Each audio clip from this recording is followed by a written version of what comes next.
ಈಗ ಕಾಂಗ್ರೆಸ್ ಪಕ್ಷ ನಮ್ಮಲ್ಲಿಯ ದೆಹಲಿಯ ನಾಯಕರು ಇದ್ರ ಬಗ್ಗೆ ಅನಾಲಿಸಿಸ್ ಮಾಡ್ತಾ ಇದ್ದಾರೆ. ಆ ಅನಾಲಿಸಿಸ್ ಮಾಡಿದ್ಮೇಲೆ ಸತ್ಯ ಅನ್ನೋದು ಹೊರಬರ್ತದೆ. ಬಟ್ ಮೇಲ್ನೋಟಕ್ಕೆ ಇವತ್ತು ದಿವಸ 90% ಸ್ಟ್ರೈಕ್ ಏನಿದೆ, ಬಹುಶಃ ನಮ್ಮ ಭಾರತ ದೇಶದ ಇತಿಹಾಸದಲ್ಲಿ ಯಾವ ಚುನಾವಣೆಗೂ ಕೂಡ 90% ಸ್ಟ್ರೈಕ್ ಆಗ್ತದೆ. ಹೀಗಾಗಿ ಸಹಜವಾಗಿ ಇವತ್ತು ದಿವಸ ಏನೋ ಒಂದು ರೀತಿಯ ಒಂದು ಸಂಶಯ ಉತ್ಪನ್ನ. ಅದೇನೇ ಇರಲಿ, ಇವತ್ತು ಜನ ತೀರ್ಪೇನು ಕೊಟ್ಟಿದ್ದಾರೆ, ಜನರ ತೀರ್ಪನ್ನು ನಾವು ತೆರವಾಗಿ ಒಪ್ತೀವಿ. ಮಹಾಗಠಬಂಧನಕ್ಕೆ ಯಾರು ಮತ ಹಾಕಿದ್ದಾರೆ ಅವ್ರಿಗೆ ಅಭಿನಂದನೆ ಸಲ್ಲಿಸ್ತೇವೆ. ಹೀಗಾಗಿ ನೋಡೋಣ ಅಂತ ನಮ್ಮ ರಿಸರ್ಚ್ ಟೀಮ್ ಏನಿದೆ ಡೆಲ್ಲಿಯಲ್ಲಿ ಇದನ್ನೆಲ್ಲ ಅನಾಲಿಸಿಸ್ ಮಾಡ್ತದೆ. ಅದಾದಮೇಲೆ ಮುಂದೆ ಟೇಕ್ ಮಾಡ್ತಾರೆ. ನಾನೀಗ ಅದನ್ನು ಹೇಳುವಷ್ಟು ನನಗೆ ಸಂಪೂರ್ಣವಾದಂಥ ಮಾಹಿತಿ ಇಲ್ಲ. ಆದರೆ ಓಟ್ ಚೋರಿ ಆಗಿದ್ದು ಆಳದ ನೋಡಿದ್ದೀವಿ. 75 ರೂಪಾಯಿ 75 ಪೈಸೆ ರೂಪಾಯಿ ನಮ್ಮ ಓಟಿಗೆ ಅದೆಲ್ಲ ನಿಮಗೂ ಗೊತ್ತದು. ಹೌದಿಲ್ಲರಿ, 75 ರೂಪಾಯಿ ಅದಲ್ಲ ನಾವು ಗೊತ್ತಿಲ್ಲ, ಬಾಯ್ ಬಿಡ್ತಾ ಇದೆಲ್ಲ ನಮ್ಮ ಮಾಡಿದ್ದನ್ನು ನೋಡಿದ್ದೀವಿ. ಅಲ್ಲಿ ನಮ್ಮ ಪಾರ್ಲಿಮೆಂಟ್ನಲ್ಲಿ ಬೆಂಗಳೂರು ಸೆಂಟ್ರಲ್ನಲ್ಲಿ ಅಲ್ಲಿ ಆಗಿದ್ದನ್ನು ನೋಡಿದ್ದೀವಿ. ಎಲ್ಲೋ ಒಂದು ಕಡೆ ಎಲೆಕ್ಷನ್ ಕಮಿಷನ್ನು ಈ ರಿಫಾರ್ಮ್ಸ್ ತರಬೇಕು, ಸುಮ್ಮನೆ ಅಫಿಡವಿಟ್ ಹಾಕಿ ಅದು ಮಾಡಿ ಇದು ಮಾಡಿ ಅಂತ ರಿಫಾರ್ಮ್ಸ್ ತಂದು ಇವತ್ತು ಸಹ ಚುನಾವಣೆ ಪಾರದರ್ಶಕವಾಗಿ. ನಾವು ಕೇಳೋದೇನು, ಕಾಂಗ್ರೆಸ್ ಸಹಾಯ ಮಾಡೋದು ಕೇಳ್ತೀವ? ಪಾರದರ್ಶಕವಾಗಿ. ಆ ಪಾರದರ್ಶಕವಾದ್ಮೇಲೆ ಆ ಚುನಾವಣೆ ಆದಮೇಲೆ ಸೋಲು ಗೆಲುವು ನಾವು ಒಪ್ಕೊಳ್ಳೇಬೇಕಾಗ್ತದೆ. ಅವಾಗ ನಾವು ಸೋತರೂ ಕೂಡ ಒಪ್ಕೊಳ್ಬೇಕಾಗ್ತದೆ. ಯಾಕಂದ್ರೆ ಪಾರದರ್ಶಕವಾಗಿರ್ತದೆ. ಅನಾಲಿಸಿಸ್ ಮಾಡ್ತಾ ಇದ್ದಾರೆ ನೋಡೋಣ central team. Sir, 64 lakh vote ಚೋರಿ ಅದು ಅಂತ ಹೇಳಿ ಸರ್, ಒಂದೇ ಒಂದು ಸಾಕ್ಷಿ. ನೋಡಿ, ನನಗೆ ಸಾಕ್ಷಿ ಇಲ್ಲೇ ಇದಲ್ಲಪ್ಪ, ಆಳಂದಾಗೆ ಇಲ್ಲೇ ಇದೆ, ಸೆಂಟ್ರಲ್ನಾಗ ಇದೆ, ಬೆಂಗಳೂರಿನಲ್ಲಿ ಸಾಕ್ಷಿ ಬೇಕಾದಷ್ಟಿದೆ. ಯಾಕೆ ಇಲೆಕ್ಷನ್ದವ್ರು ಎಲ್ಲ ಕಮಿಷನ್ದವ್ರು ಎಲ್ಲಾನು ಲಿಂಕ್ಸ್ ಅನ್ನೆಲ್ಲ ಡಿಲೀಟ್ ಮಾಡಿದ್ರು? ಸುಮ್ಮನೆ ಬಿಡಿ, ಅದಲ್ಲ ಅದು ಬಿಡಿ. ಅದು ಬಿಹಾರದ ಬಗ್ಗೆ ನಾನು ಹೇಳ್ತೇನೆ, ಸೆಂಟ್ರಲ್ ಟೀಮ್ ಅನಾಲಿಸಿಸ್ ಮಾಡ್ತಾ ಇದ್ದಾರೆ. ಅನಾಲಿಸಿಸ್ ಮಾಡ್ಮೇಲೆ ಅಲ್ಲಿ ಡೆಲ್ಲಿದಿಂದ ರಿಲೀಸ್ ಆಗ್ತದೆ, ರಾಜ್ಯದಾಗೂ ರಿಲೀಸ್ ಆಗ್ತದೆ, ನಾವು ರಿಲೀಸ್ ಮಾಡ್ತೇವೆ. ಆಯ್ತಾ? ಕಾಂಗ್ರೆಸ್ ಮುಖಂಡರು ಹೇಳಿದ್ರು, ನಾವು ಸರ್ಕಾರ ರಚನೆ ಆದ್ಮೇಲೆ ಗ್ಯಾರಂಟಿ ಯೋಜನೆಗಳನ್ನು ಜಾರಿ ಮಾಡಿ ದುಡ್ಡು ಹಾಕಿದ್ವಿ. ಆದ್ರೆ ಬಿಹಾರದಲ್ಲಿ ಚುನಾವಣೆ ಮುಂಚೆನೆ ದುಡ್ಡು ಹಾಕಿದ್ರು 10,000. ಹೌದು, ಅದು ಒಂದು ಕಾರಣ. ಬಿಹಾರದಲ್ಲಿ ಮಹಾರಾಷ್ಟ್ರದಲ್ಲಿ 6 ತಿಂಗಳು ಮೊದಲು ಹಾಕಿದ್ರು ಲಾಡ್ಕಿ ಬಹನ.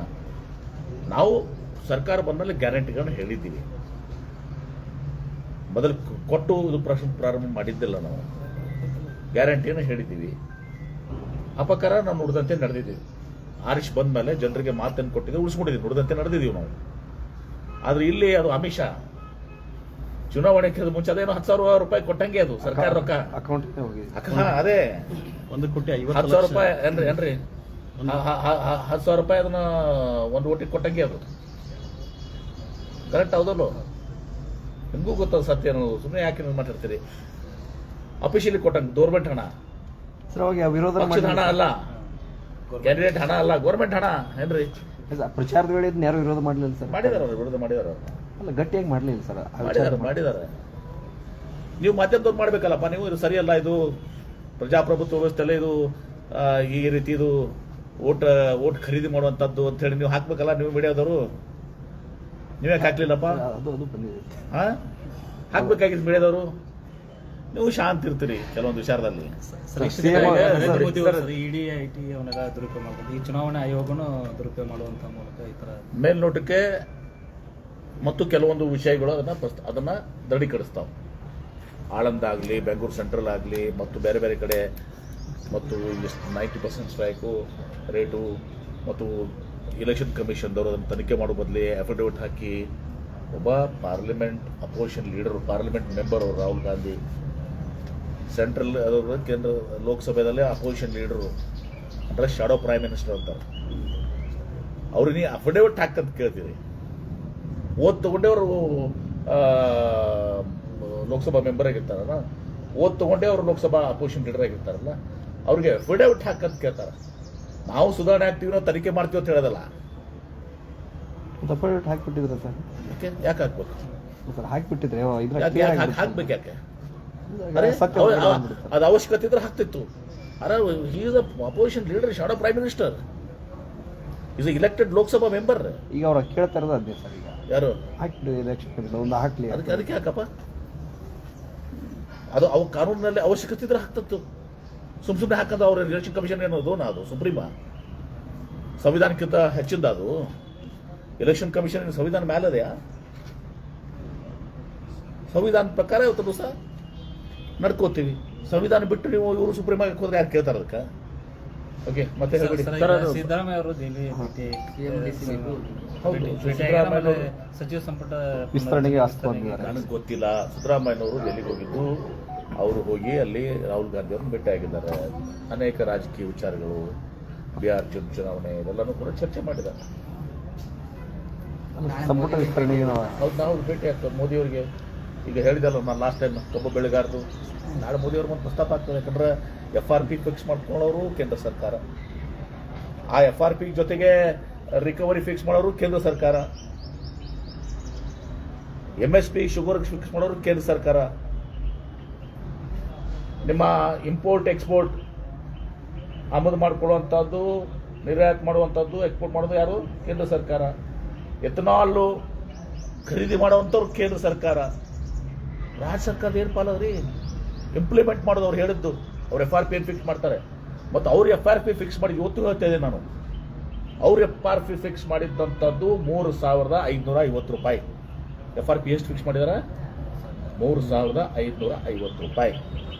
ರೈತರು ಏನಂತಾರ 3,550 ರೂಪಾಯಿ ಕೊಟ್ಬಿಡ್ರಿ ಅಂತ ಹೇಳಿ ನೀವು ಟಿವಿದಾಗ ಹಾಕ್ತೀರಿ.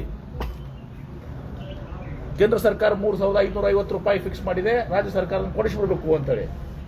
ಆ 3,550ರಲ್ಲಿ ಇವತ್ತಿಗೂ ಹೇಳ್ತಾ ಇದ್ದೀನಿ, ವಿಶೇಷವಾಗಿ ಟಿವಿದವರಿಗೆ ಎಲ್ಲರಿಗೂ, ನಿಮಗೆ ಆ 3,550ರಲ್ಲಿ 800ರಿಂದ 900 ರೂಪಾಯಿ ಕಟಾವು ಮಾಡೋದು ಮತ್ತು ಸಾಗಾಣಿಕೆ ಮಾಡುವಂಥದ್ದು. ಅದಕ್ಕೆ ಹಾರ್ವೆಸ್ಟಿಂಗ್ ಅಂಡ್ HNT ಅಂತಾರೆ. ಹಾರ್ವೆಸ್ಟಿಂಗ್ ಅಂಡ್ ಟ್ರಾನ್ಸ್ಪೋರ್ಟೇಷನ್ ಅಂದ್ರೆ ಕಬ್ಬು ಕಡಿಯೋದು, ನಮ್ಮ ಭಾಷೆದಾಗ ನೇರವಾಗಿ ಹೇಳುವಂಥ ಕಬ್ಬು ಕಡಿಯೋದು, ಆ ಕಬ್ಬನ್ನ ಸಾಗಾಣಿಕೆ ಮಾಡೋದು ಫ್ಯಾಕ್ಟ್ರಿ ತನ 800-900 ರೂಪಾಯಿ ಒಳಗೊಂಡೈತಿ. 800-900 ರೂಪಾಯಿ ಅದು 3,550 ಕಡಿಮೆ ಮಾಡಿದ್ರೆ ಎಷ್ಟಾಗ್ತೈತಿ? 2,700-2,750 ಕೇಂದ್ರ ಸರ್ಕಾರ ಫಿಕ್ಸ್ ಮಾಡಿದ್ದು. ರೈತರಿಗೆ ಎಷ್ಟು?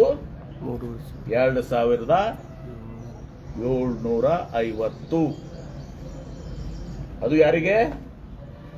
10% ರಿಕವರಿ ಇದ್ದವರಿಗೆ. ಅದಕ್ಕಿಂತ ಕಡಿಮೆ ಇದ್ದವರಿಗೆ ಅದು 2,400 ಒಂದು ಬರ್ತದೆ. ಕೇಂದ್ರ ಸರ್ಕಾರ ಫಿಕ್ಸ್ ಮಾಡಿದಷ್ಟು 2,700. ಈಗ ಹೇಳ್ರಪ್ಪ, ಈಗ ಸ್ಪಷ್ಟ ಆಗಿತ್ತಲ್ಲ. ಈಗ ಯಾರು ಹೋರಾಟ ಇಲ್ಲ, ಈಗ ಹೇಳ್ತೀವಲ್ಲ, ಇದನ್ನ ಯಾಕ್ರಿ? ಈಗ ಕೇಂದ್ರ ಸರ್ಕಾರ FRP ಫಿಕ್ಸ್ ಮಾಡಿದ್ದು 3,550 ಮೈನಸ್ 800-900 ಈಕ್ವಲ್ ಟು ಎಷ್ಟು ಅನ್ನೋದು ನೀವೇ ಲೆಕ್ಕ ಹಾಕ್ರಿ. 2,700 ರೂಪಾಯಿ ಎತ್ತಾಕದ. ಮತ್ತೆ 2,700-750 ರೂಪಾಯಿ ನಾವು ರೈತರಿಗೆ ಇಂಪ್ಲಿಮೆಂಟ್ ಮಾಡೋಣ. ಕೇಂದ್ರ ಸರ್ಕಾರ ಫಿಕ್ಸ್ ಮಾಡಿದ್ ಕೊಡ್ರಿ ಅಂತೀವಿ. ನೀವು ಹೇಳ್ಬಿಟ್ಟಿದ್ರಿ. ಈಗ ಅದನ್ನ ಹೋಗಿ ಮಾತಾಡಕ್ಕೆ ಹೋಗಿದ್ದಾರೆ, ಮಾತಾಡ್ತಾರೆ CM ಮಾತಾಡ್ತಾರೆ. ಅದರಲ್ಲಿ MSP ಇದನ್ನ ಮಾಡೋದು ಮಾತಾಡ್ತಾರೆ, ಎಥನಾಲ್ ಮಾತಾಡ್ತಾರೆ, ಪತ್ರ ಬರೆದಿದ್ದಾರೆ ನೋಡಿದ್ರಲ್ಲ. ಆ ಪತ್ರದ ಎಲ್ಲಾ ಅಂಶಗಳನ್ನ ಮಾತಾಡ್ತೀವಿ. ಈಗ ಹೋರಾಟ ನಿಂತದಕ್ಕೆ ಈಗಾರ ಸತ್ಯ ಅರ್ಥ ಮಾಡ್ಕೊಡ್ರಿ. ಈಗಾರ ಸತ್ಯ ನೀವು ಹಾಕ್ರಿ. ಸರ್, ಈಗ ಸ್ಪಿರಿಟ್ ಇಂದ ಸರ್ ರಾಜ್ಯ ಸರ್ಕಾರಕ್ಕೂ ಆದಾಯ ಬರ್ತಾ ಇದೆ ಟ್ಯಾಕ್ಸ್. ಆ ಟ್ಯಾಕ್ಸ್ ನಲ್ಲಿ ಬೆಂಬಲ ಬೆಲೆ ನೋಡ್ರಿ, ಎಲ್ಲಾ ಫಿಕ್ಸ್ ಮಾಡೋದು ಅಂತ ಕೇಂದ್ರ ಸರ್ಕಾರ. ಕೇಂದ್ರ ಸರ್ಕಾರಕ್ಕೆ ನಮ್ಮ ರಾಜ್ಯದಲ್ಲಿ ಎಷ್ಟು ಹೋಗ್ತೈತಿ? 14ನೇ ಫೈನಾನ್ಸು 15ನೇ ಫೈನಾನ್ಸ್ನಾಗ ನಮ್ಗೆ ಅನ್ಯಾಯ ಆಗಿದ್ದು 70,000 ಕೋಟಿ ರೂಪಾಯಿ. GST ಆಗಿ 16,000 ಕೋಟಿ ರೂಪಾಯಿ. ನಮ್ಮ ತಗೊಂಡಿದ್ದು 15 ಪೈಸೆ ಬರೋಂಗಲ್ಲ ನಮ್ಗೆ ವಾಪಸ್ಸು. 100 ರೂಪಾಯಿ ನಾವು ಏನು ಟ್ಯಾಕ್ಸ್ ಕೊಡ್ತೀವಿ. ನೀವು ರಾಜ್ಯದ ಪರವಾಗಿರೋ ಕೇಂದ್ರದ ಪರವಾಗಿರೋ? ರಾಜ್ಯದ ಇಂಟ್ರೆಸ್ಟ್ ಇಲ್ವಾ ನಿಮ್ಗೆ ಯಾರಿಗೂ? ಸರ್, ಈಗ ಪ್ರವಾಹ ಕಳೆದಾಗಿ ಕೂಡ ಕೇಂದ್ರದವರು ಸರಿಯಾಗಿ ಪರಿಹಾರ ಕೊಡಲಿಲ್ಲ. ಸುಪ್ರೀಂ ಕೋರ್ಟ್ ಮೆಟ್ಲು ಹೋಗಿ ಪರಿಹಾರ ತಗೊಂಡಾಗ ನೋಡ್ರಿ ಪರಿಹಾರ ಕೊಡ್ತಾ ಇಲ್ಲ. ಇನ್ನು ಸುಪ್ರೀಂ ಕೋರ್ಟಿಗೆ ಹೋಗಿ ಚಿಂತನೆ ಮಾಡ್ತಾ ಇದ್ರು ಅಥವಾ ಕೇಂದ್ರ ಸ್ಪಂದನೆ ಮಾಡ್ತಾ ಇದೀವಿ. ರಾಜ್ಯ ಸರ್ಕಾರ ಎಲ್ಲ ಕ್ರಮಗಳನ್ನ ಹೆಂಗೆ ಕೈಕೋಬೇಕು ಅಂತ ಕೈಕೋತೀವಿ. ನೀವು ಮೊನ್ನೆನೂ ನೋಡಿದ್ದೀರಿ, ನಮ್ಗೆ ಏನು ಬೆಳೆ ನಾಶ ಆದ ಸಂದರ್ಭದಲ್ಲಿ ರಾಜ್ಯ ಸರ್ಕಾರ ಕೂಡ ಈಕ್ವಲ್ ಹಣ ಹಾಕಿ ಕೊಡುವಂಥ ಅವಶ್ಯಕತೆ ಇರಲಿಲ್ಲ. ಅದು ರಾಜ್ಯ ಸರ್ಕಾರ ಇವತ್ತು ದಿವಸ ಕೂಡಿಸಿಕೊಡ್ತಿದೆ. ನಮ್ಮ ಬದ್ಧತೆ ಪ್ರಶ್ನೆ ಮಾಡಬೇಡ್ರಿ, ನಾಳೆ ಪ್ರಶ್ನೆ ಮಾಡ್ರಿ. ನೀವು ಸರ್ ಭೀಮಾ ನದಿ ಫ್ಲಡ್ ಅವ್ರಿಗೂ ಇನ್ನೂ ಪರಿಹಾರ ಬಂದಿಲ್ಲ. ಪರಿಹಾರ ಬಂದಿಲ್ಲ ಸರ್, ಅವರು ಪಾಪ ಅದೆಲ್ಲನೂ ಕೂಡ ನಡೀತಾ ಇದೆ. ಒಂದು ದಿವಸ ಏನೇನು ಪರಿಹಾರ ಕೊಡಬೇಕು ಅನ್ನೋದನ್ನ ಈಗಾಗಲೇ ನಮ್ಮ ರೆವಿನ್ಯೂ ಮಿನಿಸ್ಟ್ರು, ಅಗ್ರಿಕಲ್ಚರ್ ಮಿನಿಸ್ಟ್ರು ಎಲ್ಲ ಇದು ಮಾಡ್ತಾ ಇದ್ದಾರೆ. ಅದಕ್ಕೆ ಕೇಂದ್ರ ಸರ್ಕಾರಕ್ಕೆ ನಾವು ಹೇಳಿವಲ್ಲ, ಅವಾಗಲೂ ಕೂಡ ಪ್ರಧಾನಮಂತ್ರಿಗಳ ಬಳಿಗೆ ಹೋಗ್ತೀವಿ, ಕೊಡಬೇಕಾಗ್ತದೆ. NDRF ಫಾರ್ಮ್ಸು ಇದೆಲ್ಲನೂ ಮಾಡೋದು, ಫಿಕ್ಸ್ ಮಾಡೋದು ಯಾರು? ಕೇಂದ್ರ ಸರ್ಕಾರ. ಹಿಂದೆ ಕೋಶಿ ನದಿ ಆದಾಗ ಬಿಹಾರಕ್ಕೆ 4,000 ಕೋಟಿ ಕೊಟ್ಟಿದ್ವಿ ಏನ್ರಿ. ಹೀಗಾಗಿ ಹೋಗ್ತೀವಿ, ಮನವಿ ಕೊಡ್ತೀವಿ. ಬಹುಶಃ ನಾಳೆ ಏನು ಪ್ರಧಾನಮಂತ್ರಿ ಭೇಟಿ ಹಾಕಲ್ಲ, ಮುಖ್ಯಮಂತ್ರಿ ಅದನ್ನು ಕೂಡ ಪ್ರಸ್ತಾಪ ಮಾಡ್ತಾರೆ. CM ಅವರು ಹೈಕಮಾಂಡ್ ಭೇಟಿಯಾಗಿ ಬಂದರು, ಈಗ DCM ಅವರು ಹೋಗಿ ಭೇಟಿಯಾಗಿ ಏನು ಹೇಳ್ಬೇಕಾದ್ರೆ ತಪ್ಪೇನದು? ಏನು ಹೇಳ್ಬೇಕಾದ್ರೆ ನಾವು ಹೋದ್ರೆ ಹೈಕಮಾಂಡ್ ಭೇಟಿ ಆಗ್ತೀವಿ. ಏನಪ್ಪ ಅದು ನಮ್ಮ ಪಕ್ಷದ ಹೈಕಮಾಂಡ್ ನಾವು ಭೇಟಿ ಆಗೋದು ಏನು? BJP ಅವ್ರ ಪಕ್ಷಕ್ಕೆ ಹೋದಾಗ ಭೇಟಿ ಆಗಂಗಿಲ್ಲ. ಅಮಿತ್ ಶಾ ಅವ್ರಿಗೆ ಮೋದಿ ಅವ್ರ ಹತ್ರ ಭೇಟಿ ಆಗಿದ್ದು ಬಿಡ್ರಿ ಯಾರಿಗೂ ಏನ್ರಿ ಅವ್ರು ಭೇಟಿ ಹಾಕಲ್ಲ. ನಡ್ಡಾ ಗಿಡ್ಡ ಭೇಟಿ ಆಗ್ತಾರಲ್ಲ, ಆಗಂಗಿಲ್ಲ. ಬಿಟ್ಬಿಟ್ಟಿದ್ದಾರೆ ಸಚಿವ ಸ್ಥಾನ ತಪ್ಪೇನಿದೆ ರೀ? ನಮ್ಮ ಶಾಸಕರೇನು 136 ಜನ ಅದೀವಿ, ಪ್ರತಿಯೊಬ್ಬರಿಗೆ ಹಕ್ಕಿದೆ ಮಂತ್ರಿ ಆಗಲ್ಲ. ತಪ್ಪೇನಿದೆ? ಮಂತ್ರಿ ಆಗುವ ಆಶೆ ಎಲ್ಲರಿಗೂ ಇರ್ತದೆ, ಸಮರ್ಥರು ಇದ್ದಾರೆ ಎಲ್ಲರೂ. ತಪ್ಪೇನಿದೆ? 15ಕ್ಕೂ ಹೆಚ್ಚು ಶಾಸಕರು ಇದು ಸಚಿವರು ಸದ್ಯ ಬದಲಾವಣೆ ಆಗಿರೋದು ಅದು ಗೊತ್ತಿಲ್ಲ, ಅದು ಹೈಕಮಾಂಡ್ ಗೊತ್ತು. ನಮ್ಗೇನು ಕಡೆ ನಮ್ಗೊತ್ತು ಹೇಳಿದಪ್ಪ, ನಿಮ್ಮ ಕಡೆ ಚರ್ಚೆ ಹೈಕಮಾಂಡ್ ಏನು ತೀರ್ಮಾನ ಮಾಡ್ತದ ಅಂತಿಮ ನಮ್ಮಲ್ಲಿ. ಸರ್, ಅದು ರೈಲ್ವೆ ಸ್ಟೇಷನ್ಗೆ ಸಿದ್ದೇಶ್ವರ ನಾಮ ಹೆಸರು ಅದು ಸೋಷಿಯಲ್ ಮೀಡಿಯಾದಲ್ಲಿ ಹೆಸರು ಆಲ್ರೆಡಿ ಇಟ್ಟಿದ್ದಾರೆ ಅಂತ ಆಗ್ತಿದೆ ಸರ್. ನೋಡಿ, ಕೇಂದ್ರ ಸೋಷಿಯಲ್ ಮೀಡಿಯಾದಾಗ ಏನಿಲ್ಲ, ಲೆಟರ್ ನೋಡಿರಿ ನೀವು. ಹೌದು ಸರ್, ಅದು ಅದಕ್ಕೆ ಕೇಂದ್ರ ನಾವು ಇಡಕ್ಕೆ ಬರಲ್ಲ, ಕೇಂದ್ರ ಸರ್ಕಾರ ಕಳಿಸಿದ್ದೀವಿ.